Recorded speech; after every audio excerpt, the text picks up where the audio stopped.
Hello everyone, this is Cloud here, and today this is my guide on the Diamond in the Rough quest. Before we get started with this guide, we're just going to go over a few things which are the requirements and the items needed to complete this quest. So anyways, firstly, the requirements for this quest, there are no skill level requirements, however you must have completed Stolen Hearts before you can start this quest. And really recommended items are just like food and armour for lower levels, as the enemies you have to fight in this aren't high level, but obviously can come in handy if you're a bit worried and you are a low level. Anyways, that's enough about that. Now for the starting point of this quest. So to start this quest, you want to speak to Osman in the Alcari Palace. Now, as you completed Stolen Hearts previously, it might have actually set you on the quest already, as soon as you finished the quest, Osman basically invited you to start this one. Some of you may have already clicked accept the quest to that, some of you may not, but either way, you just want to speak to Osman and get up to this stage in the quest so far. So once you start speaking to him, it will basically go through what happened in the previous quest, and he'll also tell you that Ozan is at the palace and he wants to speak to you both. So once you've ended the dialogue with Osman, go speak to Ozan. After you've got Ozan, you'll head back inside the palace and another cutscene will take place where you'll discuss the so-called plan to rescue Prince Ali.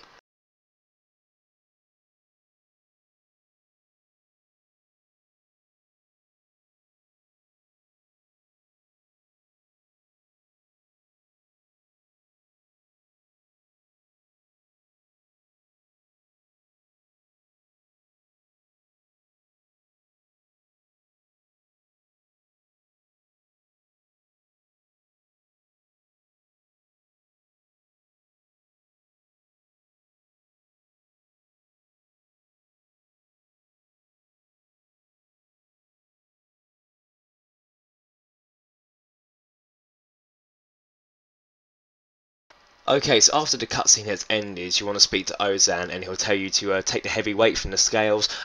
Luckily, you don't have to choose it again, your character will remember it from last time. So once you've got the heavy statue, climb back up the rope that you used in the previous quest and you'll be back on the roof of the palace.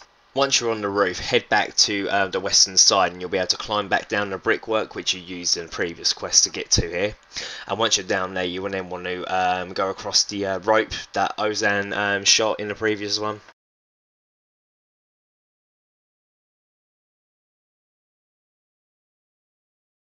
Once you've gone across the rope, you'll see there's an area where you can perform an eagle jump and you'll basically jump to the cart south of the bank, just below you.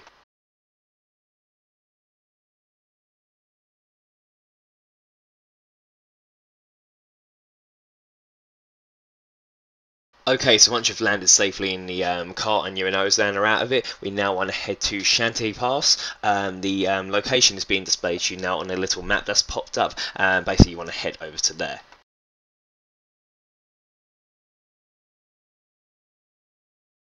So once you reach Shantae Pass, you want to speak to Shantae and he'll go through some dialogue. If you have any outdated Shantae passes, he'll reimburse you, and also another little cutscene will take place where he'll be acting a bit strange.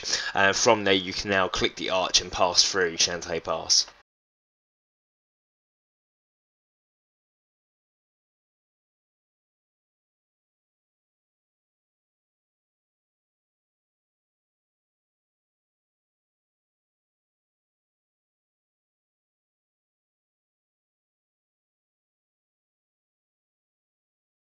So once you've gone through Shantae Pass, speak to Ozan, another little cutscene will take place where you activate the diamond and it will make a screeching sound. A sundial will appear and you'll be using this quite a lot throughout the quest to complete this one.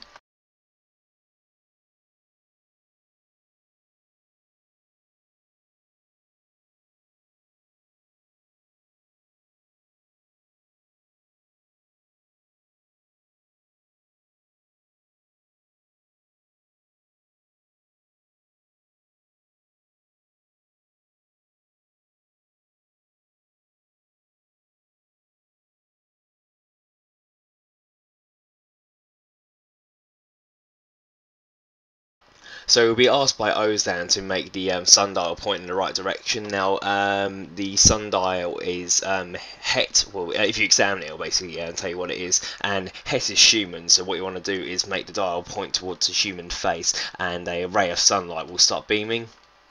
Anyways, we want to follow the ray of light in the direction it's pointing. I have made a little mark on the map which is being displayed to you now if you not too sure where to go. Make sure Ozan is following you. If he's not, just go back and speak to him again. He should start following you and then head towards the marked destination.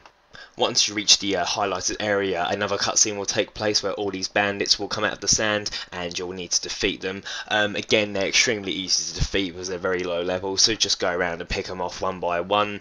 After they're all defeated, they would have dropped various items such as tuna and water skins, so obviously they'll come in handy to collect, and also they'll drop a piece of the sundial which you will need, so make sure you pick that up.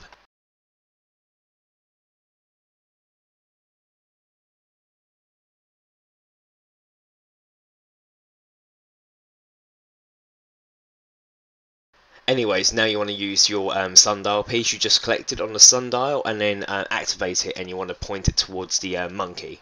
Once again, a ray of light will be beaming across and you'll be able to head to that highlighted area. Again, I have also displayed that location on the little map now if you're not too sure where to go, but head there with Ozan.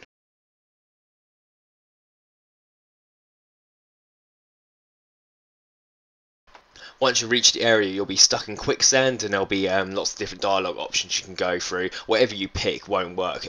Basically, the idea is to go through it all so you get stuck in the quicksand, and you'll be revealed to be in a cavern below.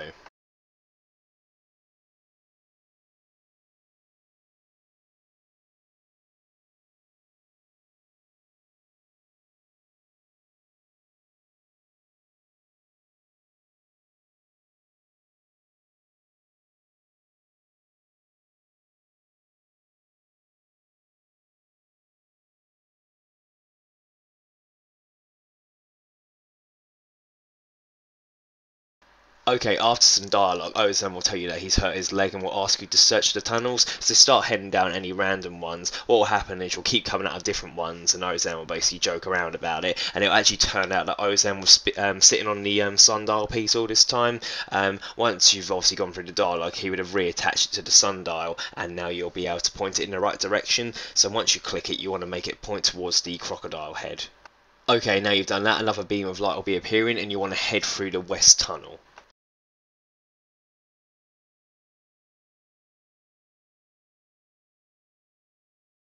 Once you go through that tunnel, there'll be another tunnel you'll have to walk all the way through. Ozan, obviously, with his leg still injured, or numb as he says, yeah, will only be able to walk, so just keep heading all the way down there, and Ozan will keep mentioning about different things as you reach the end of the tunnel.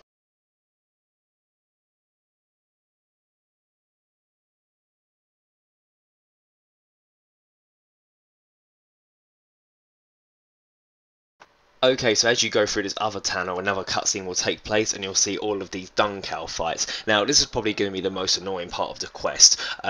One of these dung cow fights has the gem, and basically you're going to have to kind of narrow down and find where the gem is. Now, there's a few things you can use throughout this to help you find where it is, but it's still going to take a while. So, you know, just be prepared for it. So, what you want to do is definitely have, if you haven't got sound effects on in the background, as listening will actually show where the gem is. As you near certain dung cow fights, you'll hear like a slight sort of whistling noise that the crystal makes throughout the quest, and it will kind of help you pinpoint where the dung cow fight is that has a gem.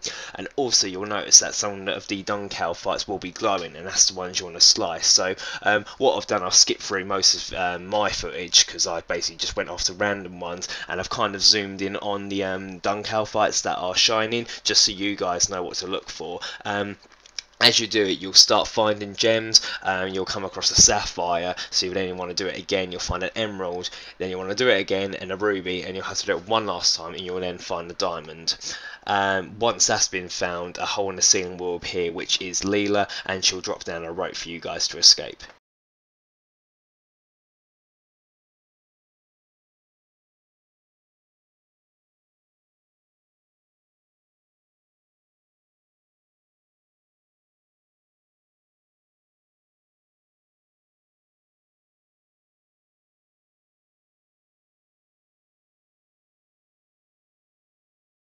Okay, so once you're out of the cavern, head back over to the sundial after speaking to Leela, and you'll now need to make this one point where it needs to be. Click it, and you want to point it towards the Kalphite symbol.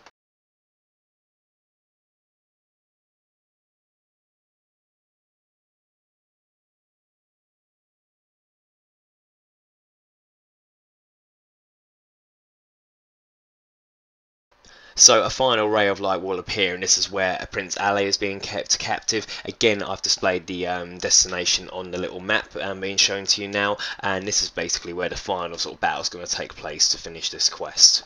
Okay, once you reach the area, another cutscene will take place between you and Lady Kelly, where she'll be demanding a diamond off you, and you have the choice of saying yes or no quite a few times. No matter what you pick, eventually your character will end up being led to handing over the diamond to her, and then it will reveal she's actually Amaska, who is a goddess, I believe, and you'll basically now have to fight her two henchmen, Apep and Haru.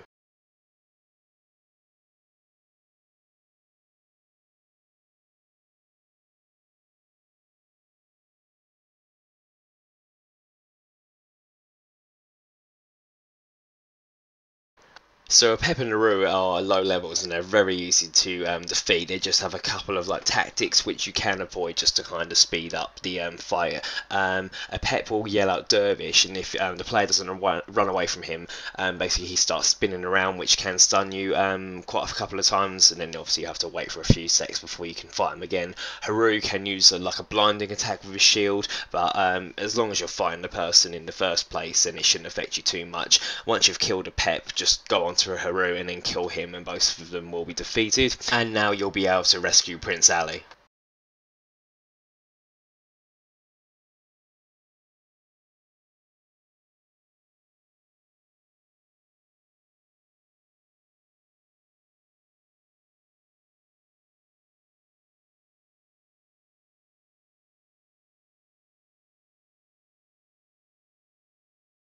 So after you rescue the prince, Ozan will basically say his goodbyes as he wants to hunt down the diamond to return it to Al-Kharid, and you and Leela will then be taken back to the palace to speak to Osman to finish the quest.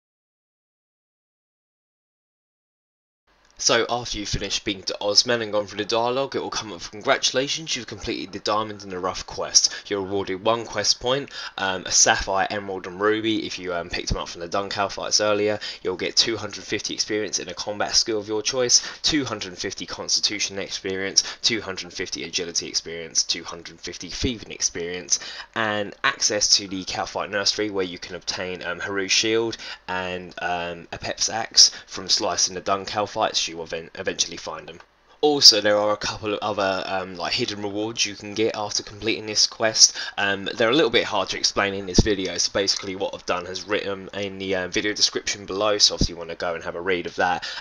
Basically one involves 80 mining where you can get 20,000 mine experience, and another one you need 80 agility and they've completed a quest and you'll get 20,000 agility. But like I said, they are written in the video description below if you're interested in seeing them. Also, completion of this quest is required to be able to do the contact quest and the missing my mummy quest, so obviously handy to complete this one. So yeah, that's pretty much all for my guide. A fairly easy quest to complete, to be honest. The only annoying thing is the bit with the Dung Kalphites, but obviously if you have audio on and obviously you're staying visual, you should be able to find the diamond quite quickly, so hopefully it shouldn't take you too long. But yeah, that's pretty much all for my guide. If you have any problems at all or get stuck, please leave a message in the comment section below. If not, thank you very much for watching. Please make sure you give us a like, favourite and subscribe, and don't forget to share the guide if it's helped you. Cheers everyone, bye bye.